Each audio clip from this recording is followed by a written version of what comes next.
This is Sayyida Aisha. And a woman asked the Sayyida Aisha, who was the most beloved people to Rasul alayhi salatu wasalam? Now pay attention to this one. So Sayyida Aisha was asked, who's the most beloved people to Rasul alayhi salatu wasalam? She said, Fatima. And then from the men, now the question to Sayyida Aisha, he said, زوجها Ali, إنه كان صواما قواما. He was fasting all the time and he prayed the night all the time. What is special about this hadith I just shared with you? Now you are the wife, okay? This is a stepdaughter. Fatima is a stepdaughter for Sayyida Aisha, right? Her mother is Khadija, Sayyida Khadija. So here you go, somebody comes to you, you're married, and the husband is there.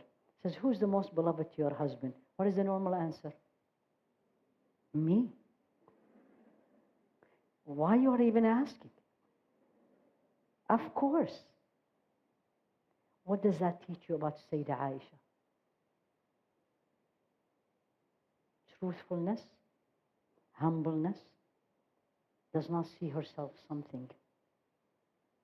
Although he was asked and told that she is the most beloved.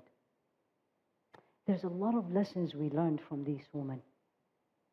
The focus was not them and me. You know, the I, everything these days about I and me, not them. This is a woman asked her, who's the most beloved people to your husband? And she said, Fatima, stepdaughter. And then from the men, she didn't say her father, Sayyidina Abu Bakr. She didn't say her brother, Sayyidina Abdul Rahman. Nope. Sayyidina Ali, both related to her husband. How much she loved Rasul alayhi salatu wasalam. When you love someone, you love everything related to it, right? And if you don't love someone, you can finish the sentence.